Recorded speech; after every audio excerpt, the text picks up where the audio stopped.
This is Progressive Insider.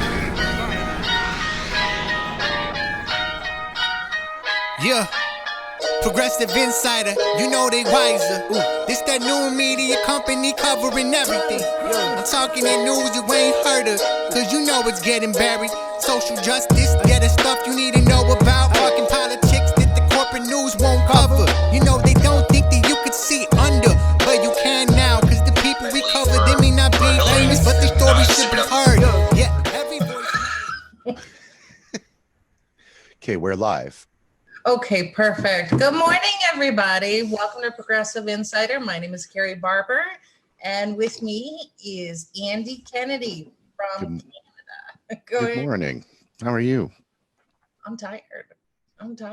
So the whole point of this particular broadcast is, number one, wake up with us. It's Monday morning. But just kind of recap what happened this weekend and looking forward to what's coming in the week. So how was your weekend? My weekend was actually kind of uplifting because of the weather. Because it was above zero in Canada. Yes. I actually got to go outside on Sunday and clean the ice out of my eaves trough. Oh, well, I can see why you would think that that's wonderful. That's excellent. Yes, I explained that to Dawn, and I said, I imagine this isn't something that you normally have to deal with. Right. Yeah.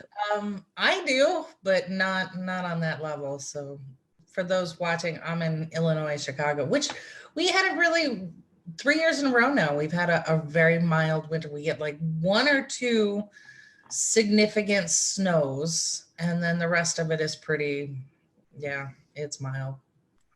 Oh, I remember the days as a kid. We used to, a minus 25, minus 30 day would occur 3 or 4 times a year, right? And we remember being up about 3 hours north of where I live now, and we had a very large driveway, and it would ice over, and we would skate on it for 4 months and play hockey in our driveway, like not in sneakers, in skates. Yeah. Oh, yeah. I bet. Well, I did spend some time in the UP, which is where I was born, and then went home when I was pregnant to spawn. My son was born there, so I graduated from Northern Michigan University, and up there we would get 70 below temperatures, no problem. So, yeah, well, you can imagine. Yeah. So, okay, so let's transition here. We are going to have a guest join us this morning. This is Dominique Miller, and just to let everyone know, Dominique, she'll introduce herself, but she's a good friend of mine, and she's got a psychotherapy background. This is her professional training, and she's a life coach and does a whole lot in that area. And the reason I asked her on this morning is she posted this video message talking about pushing back a little bit on everybody who's trying to diagnose Joe Biden. And she made some really compelling points. So I want to have her discuss that and then kind of talk about mental health issues in generalized terms, and just kind of go through that discussion, because we're seeing that a lot now with the Joe Biden videos and the compilations that people are putting out with his gaffes. He's been known for gaffes for years, but it's kind of taken a little bit of a darker turn on social media. So that's one of the reasons I want to bring her on, and she'll be joining us here in just a bit. Some of the other things to talk about is, for anyone who missed Don's live stream last night, we posted it here on our page. He brought up some really good points, and he and I have been talking about it. I'm talking with other organizers around the country. Where are we at now with this whole primary process? And I think part of what we're seeing is some of the younger and newly woke people who, are either Biden or Bernie supporters are kind of missing the mark, right? So what happens is we grow up with, and you see this with, you know, schools in Canada and everything, sports teams. It's all or nothing. You win the game or you don't. Right. So with what they're doing on the big corporate networks is saying, okay, Bernie won California and Joe won Massachusetts, and people think of that as winner take all, and it's not. So this is why we say don't look at the state, look at the delegate count, because it's not a winner take all in most of these. And from a delegate perspective, these are estimates, right? So let's say Bernie wins 100 delegates from California, just for example, and he gets those 100 spaces. If 50 delegates show up, he gets 50. If all 100 show up, he gets 100. And even in California, there are 3 million votes still to be counted. So that can shift the scales completely. Right. And we always have to remember that the mainstream media is not Bernie friendly in any way, right? So if you're looking to them for what's happening currently in the race, you're not going to get a balanced picture of what's happening, right? It's like a 7-game series in the playoffs. Your team won the first game. The other team won the second game. Okay. You're tied 1-1. The last game was won by the other side. Right. But you're still tied, right? They might have some perceived momentum going into game 3, but it is still tied. That's why it's a 7-game series, because you have to win 4 games. So mainstream media wants you to believe that this race is over, right? Because they are so in Biden's camp that they want him to win. So we can't listen to that narrative as Bernie supporters. We have to continue to do the work, right? Because at this point in 2016, it was clear that all of the super delegates were going to go to Hillary Clinton, and that was going to be a monstrous thing to overcome, right?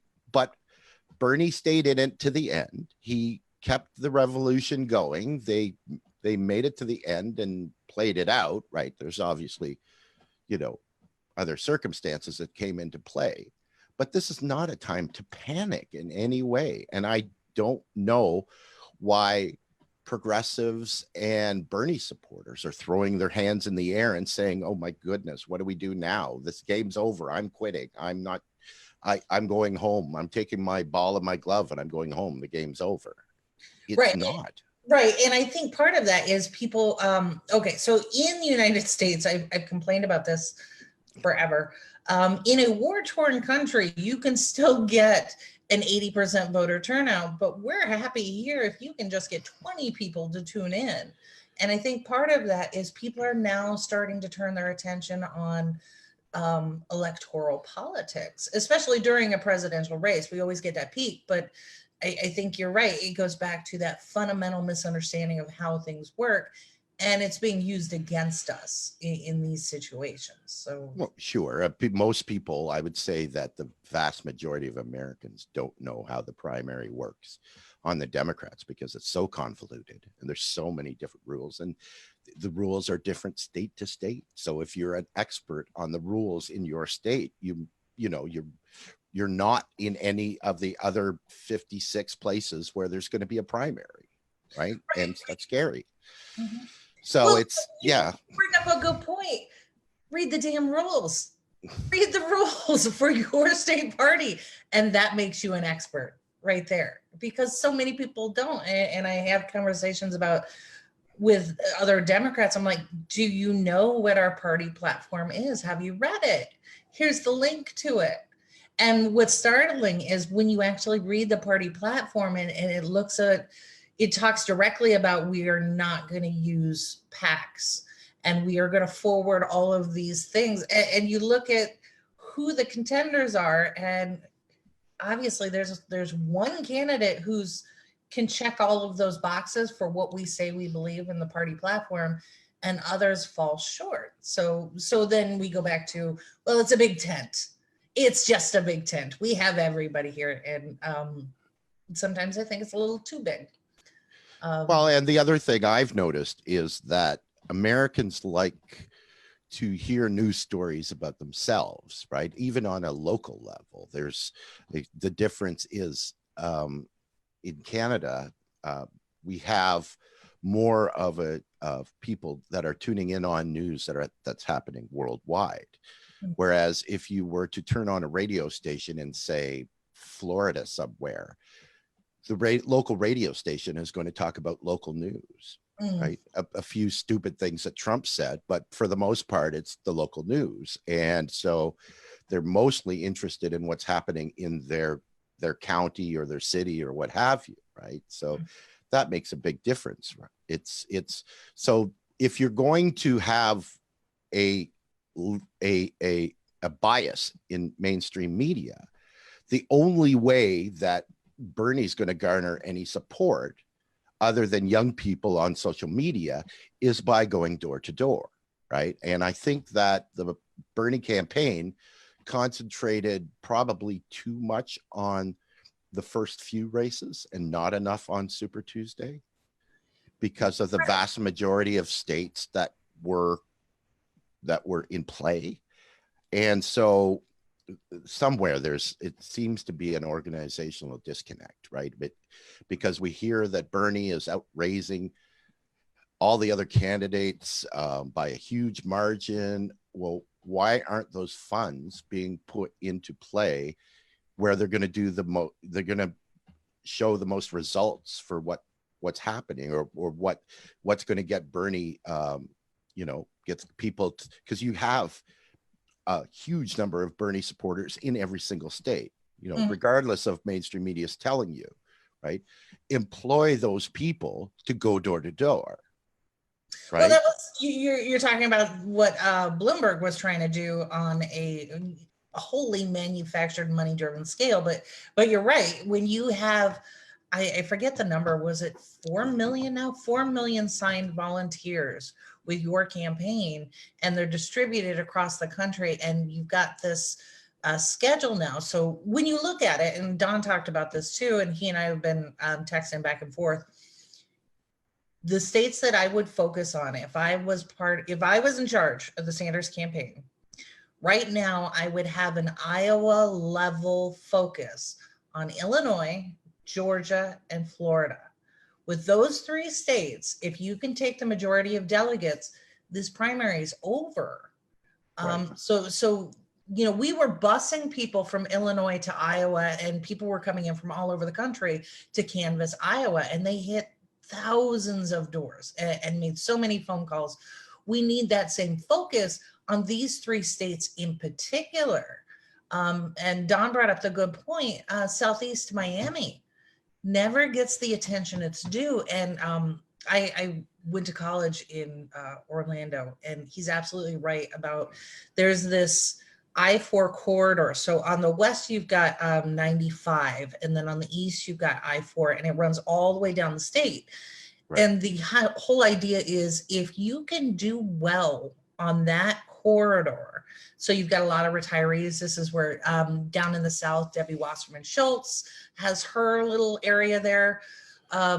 If you can do well in that corridor, it is such a direct reflection on the population across the country as a whole, because it's rural, it's city, it's suburban, everything down there. It is a wonderful cross section of the United States.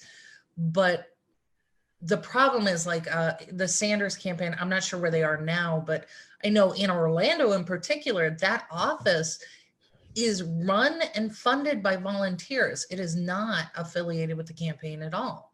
These were people down in Florida who are like, wait, we need to have a presence here. We need to have a base of operations. And they just got together and did it. Right, right. So, which is surprising because, every single election that's happened in Florida in the last 20 years has been totally above board. And there's been nothing wrong with any of them ever.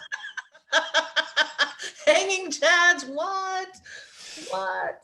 So, yeah, and in fact, you still have the case with a bunch of different races down there where ballots were thrown out, and there's litigation. And I think Tim Canova won his case, which is he's sitting on some cash now, which is why you don't hear about him too much. So yeah, Florida has its own. This is why we have the anti-superhero meme, Florida man, because it's a whole nother world. So yeah, it's well, and it's the timing has to the timing for primaries in Florida have to coincide with the Canadian snowbirds leaving first. Right. Right. And typically you'll lose the majority of them the minute that the Toronto Blue Jays home opener, right? People kind of aim for that to go home, right? Yes. There's no reason to stay in the Dunedin Clearwater area anymore because the Blue Jays have gone home, right? So as long as you can have I don't even know, when is the Florida primary? You know what? It's coming up within the next 10 days. And I don't have that date. I'll have to find it. But like we're on the 17th. I think they're right behind us. I'm not sure. If somebody can look that up and put it in the comments, we'll make sure we get that out. But so one of the other things that happened this weekend that I thought was kind of funny, and Andy, you'll appreciate this. Matt Orfalia is back in trouble again. So yeah. Did they find something from 1988? No, actually, Matt put himself out there on this one. So I'm like, Matt, come on. This was not a smart idea. So what he did was he signed up as a phone bank volunteer for the Biden campaign. And no. No. So anybody who's phone banked, you know that when you sign up, you get a script, and then usually there's an automatic dialer, so you don't know who you're calling, but when someone answers, their information pops up and you just start talking. And the whole idea is you're supposed to follow the script, right? Because in the script is some strategic information that the campaign, that data they will use to make decisions going forward. So Matt Orfalia actually recorded himself while he was phone banking, and he was, his snarky self explaining to Biden voters why Biden was a bad choice. And so he got this recorded. Oh man. So now Twitter is all aflame with Matt Orfalia, this and that. And people keep saying, oh, it's illegal. And you know what? I cannot find anywhere where he is going to get in trouble other than with the campaign itself. Well, does it say anywhere in the rules that if you're going to phone bank for someone that you have to be good to them, right? Like, no. Well, then that's on them, right? That's right. On them for allowing him to do it. Right. So the instructions when you get a volunteer is, be kind, be courteous, whatever, because you're the first touch, that the first introduction someone has for your campaign. So obviously that's understood, but you're not under a non-disclosure or anything like that. And it's not like he stole phone data. And I just want to let everybody know a dirty secret. When you sign up for one of those pledges, or you sign up to donate or to volunteer, that data is sold by the Democratic Party in your state or wherever, and it's sold to campaigns. This is how your information goes to, like, I don't know who this person is. Why are they calling me? Because your phone data has been sold to these candidates. So that's how he got involved. And so, poor Matt, but he brought it on himself this time. It's just. Well, all I'm going to respond to that with is the Corona Beer Company has seen a sharp decrease in its product. The Corona Beer. As Forrest Gump would say, that's all I have to say about that. Oh, yeah. I believe that we have Hey. a new person. I'm listening. Hey, I'm all right. listening in. I'm spying. Hey, How are you? Good morning. Good Good morning. morning. So, you are really dark. Can you shift your position? Like, Yeah, you have it's because your window is directly behind you. Yeah, it is. This is the only place I have a plug to plug myself in. Oh, okay. So I'm not in my house. I'm in my conference room in my building. Yeah, I realize I'm dark. I don't know. Well, if you want to make it legitimate, we can like change your voice, like as if you want to be, conspicuous. Yeah, just like just lower it a touch and make it disguise who I am. That's fine. Go for it. So, for everyone just joining us, I want to welcome Dominique Miller, and she is a phenomenal life coach, self-help guru. And if you missed the first part of our broadcast, I one of the reasons I love Dominique is she has no problem telling me when I'm wrong, and she can tell me to fuck off in such a nice way that I'm like, oh, okay, sure, I'll do that. Hey, that means a lot coming from you. Thank you. A little bit about your credentials, who you are, and why your opinion on mental health might matter a little bit more than, say, mine. No, hey, I don't think it does, but okay, so keeping it really brief. I have my degree in psychology. I own a wellness business, and I do coaching and consultations mainly on how to help people improve their communication and just how to get honest with and real with themselves. So that's basically what I do with my business, Trinity SS Wellness, shameless plug. And so, yeah, essentially my experience, I feel like, in addition to just having a degree in psychology, which a lot of people have, not everybody, but a lot of people have that. A lot of people have opinions on Joe Biden and the election and Bernie too, but I'm speaking also from the standpoint of having a disability that people can't see. And so that's why I think my opinion matters on Joe Biden. And, it's a great intro. Yeah. So the reason I asked Dominique to join us this morning is she posted this video message where she was kind of pushing back on everyone who are becoming armchair psychologists and psychotherapists, discussing Joe Biden. And let's be honest, Joe Biden has been the gaffe king his entire career. He has. This is where the Uncle Joe jokes came from. And when Obama was in the White House, we always had Uncle Joe is selling t-shirts in the parking lot. You know what I mean? So so it was fun, and everybody kind of enjoyed it, and at a certain point Joe embraced it. Yeah, he did.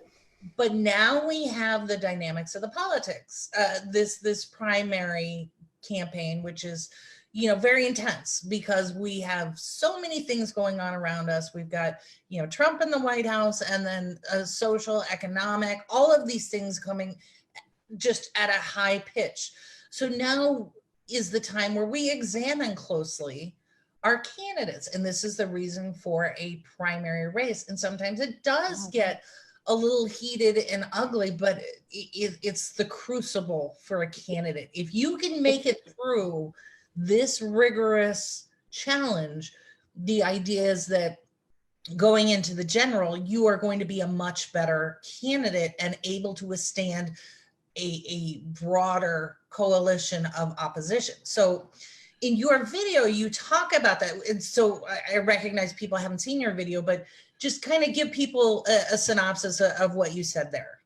Well, hey, if you want to see my video, and I caution you a little bit against that because I was in rough shape that day. I'm like sitting there in sweats, like going off on my phone, just like letting people have it. But you can find it on my Facebook page at Dominique Miller, or you can find it on my Twitter account at Progressive Dom. If you want to see it, you may not need to after this. But basically, okay, first of all, I'm going to say we all know that Twitter is a toxic place, right? It can be really constructive, but it can also be so incredibly toxic. And people seem to lose their humanity the second they get behind a keyboard and just, like you said, go off and become armchair psychologists and psychiatrists and doctors. And it's like, wow, you know, let's look at this person as a human being first and foremost. I know it sucks. You don't agree with the guy. I don't agree with him on a lot of things either. He's a human being, and you're not his doctor, and he hasn't signed away his HIPAA rights to you. So bring it down a notch, you know, with the diagnosing and the making assumptions about his health based on his age and that sort of thing. But let's be fair. Okay, so we have one candidate who had a heart attack during the primary, and a bypass, was a bypass stint? Bypass. And stint. Yeah, you're right. It was a stint. I'm sorry. Right. So that's fair game. Are you saying that when we see things on stage, that what would you say is an appropriate way to talk about it? Can we talk about it? No, yeah, let's talk about it. Let's talk about it, but let's talk about it within the appropriate framework. Can you notice things? Absolutely. But when they're correlated directly to a specific invisible illness or disability, which does not in any way inform the candidate's ability to form thoughts, to understand what's going on, and to essentially be an effective leader should the time come for that, it's not a salient point anymore. If you're taking it to that extent, it's not a salient point anymore. And when look, we've had two presidents in our history who have been disabled, FDR and JFK. They were two of the most popular presidents ever who got incredible things done. And if we had the same culture that we have now back then with Twitter and like having instant access to everything and diagnosing everything and everyone, we might have missed out on some good opportunities there, right? We might have ended up without presidents who made landslide changes in our lives. Right. I would argue, actually, we've had three presidents with. You're right. We have technically had three. And the one that I think that we need to recognize, family. Let's be honest about this. Ronald Reagan's second term. That's true. Not there. So I think we would need. My pushback is there's a difference in disability and ability, right? So there are people who, if you can't walk or you can't see or whatever, we can make accommodation for that. But during the end of Reagan's term, we now know that he had Alzheimer's. Right. And he did not have the cognitive ability to do the job. But Joe Biden's different. It's okay. So if you don't mind, sorry to kind of cut you off there. So Joe Biden's case is different. So I've actually been looking into this for a while now, because I started out being one of those people going, oh, you know what? Maybe he is going through cognitive decline. What's going on? Blah, blah, blah. He's a gaffe machine. And he's a gaffe machine. It's true.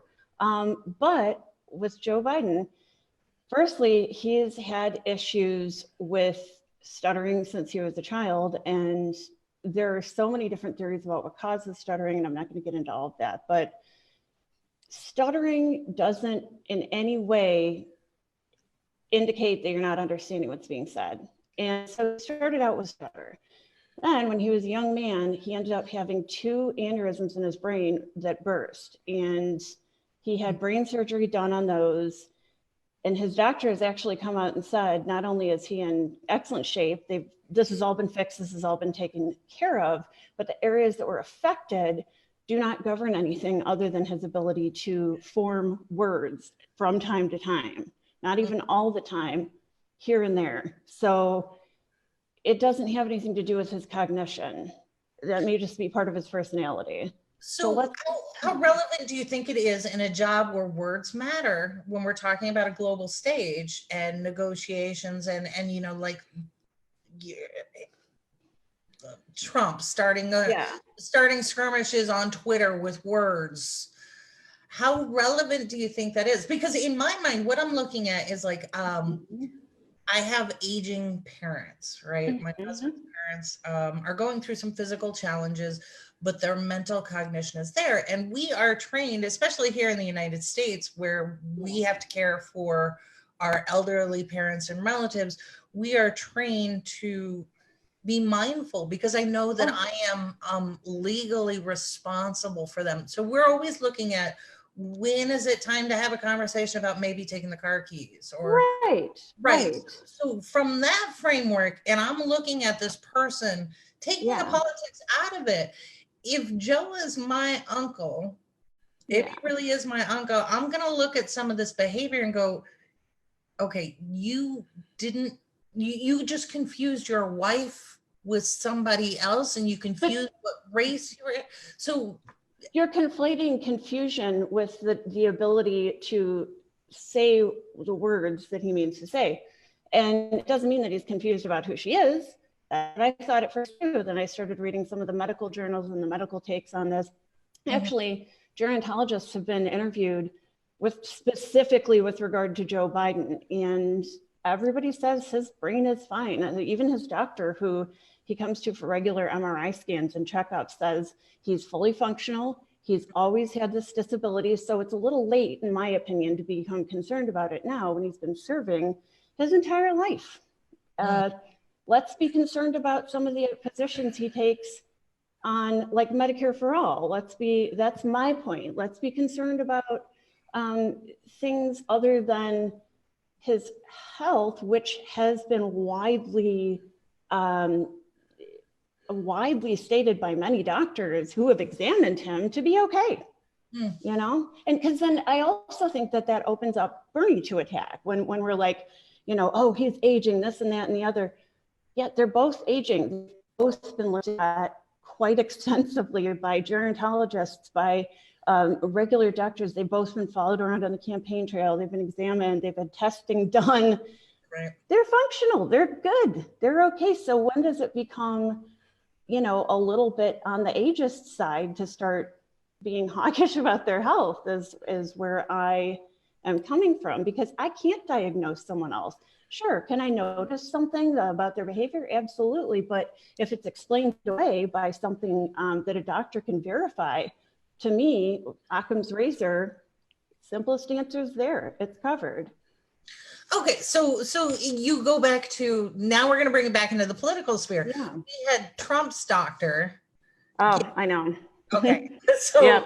you know where I'm going. You know where I'm going. Yes, I do. I have to, you know what? I hate to say it, but I have to agree that he is as functional as he can be. I don't know if that says a lot, but his brain is functional. Does he exhibit like 8 out of 10 major diagnostic criteria for malignant narcissism? Yeah, absolutely. Can I diagnose him? No, because he hasn't signed his HIPAA rates and I'm not his doctor. Gotcha.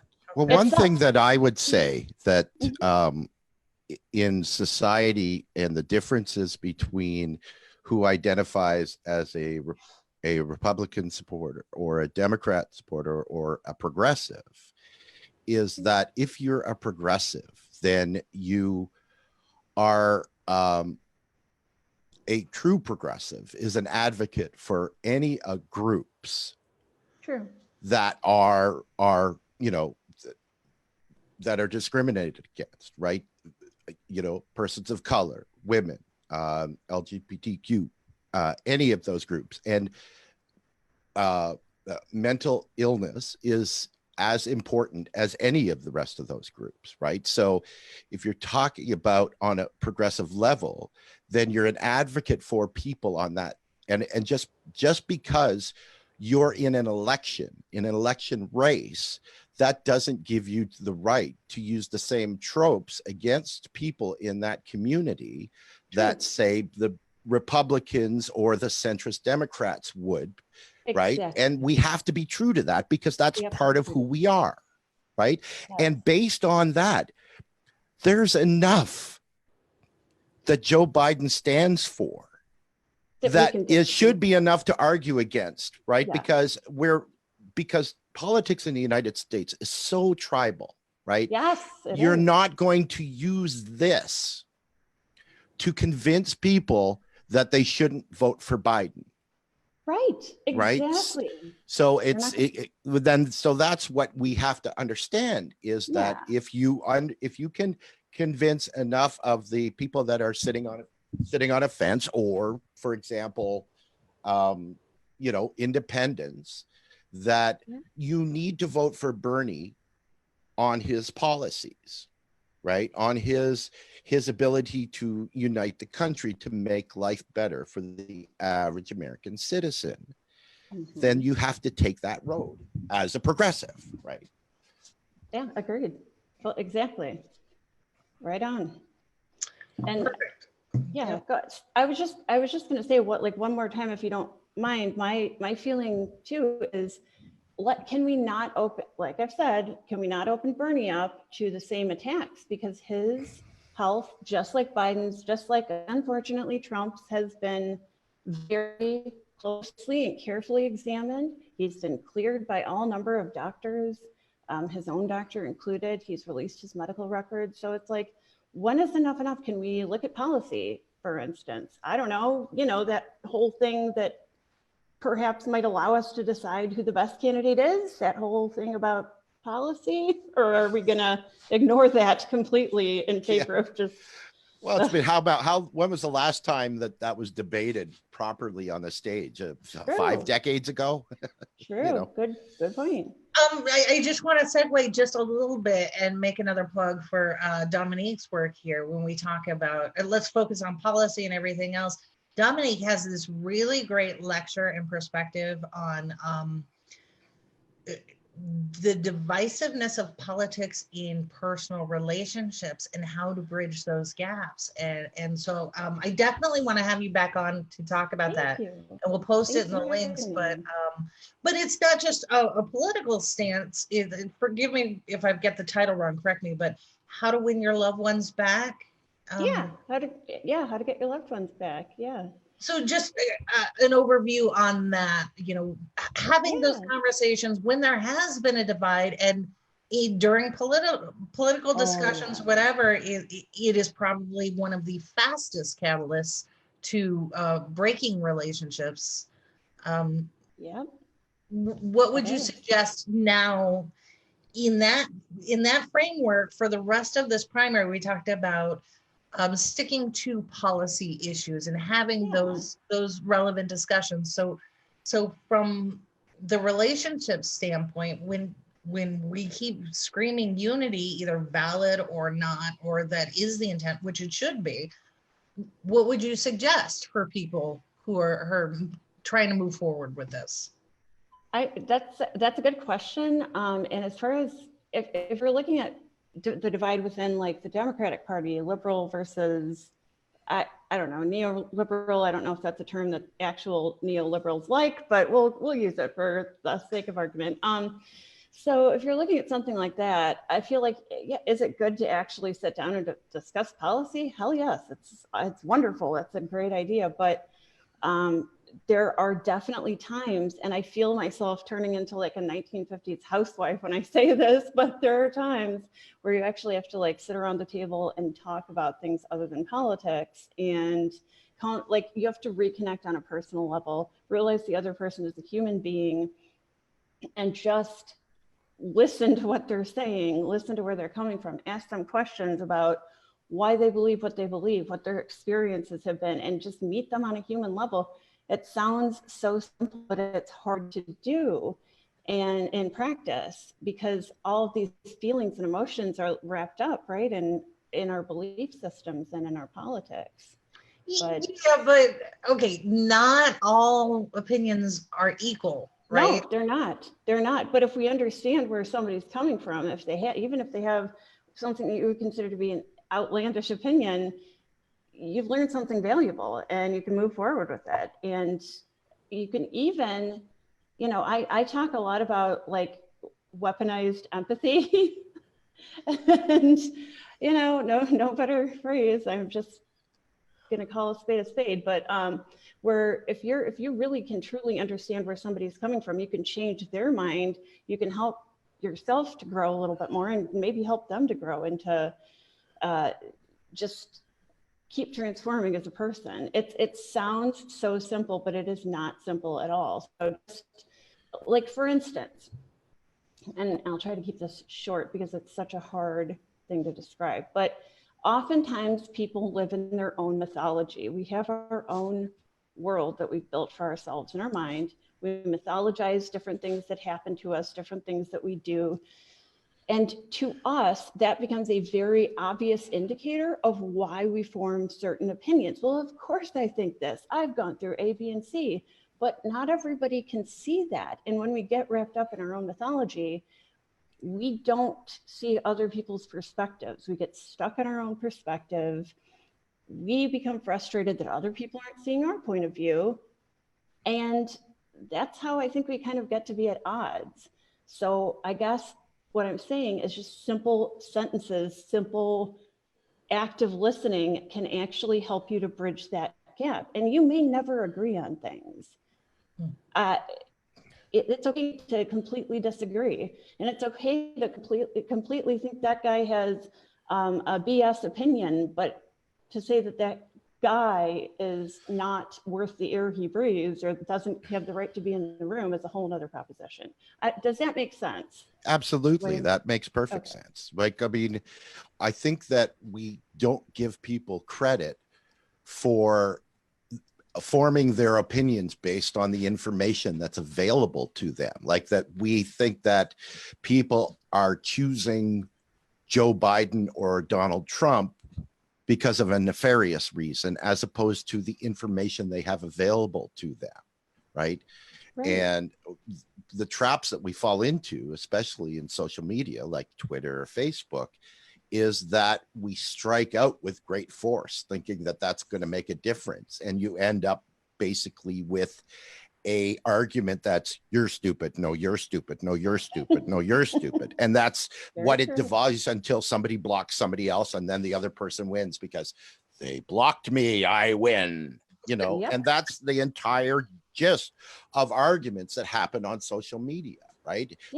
We don't have the ability anymore to roll with the punches, to change our opinions, right? I like to quote a comedian that said that opinions are like assholes. Everyone has one.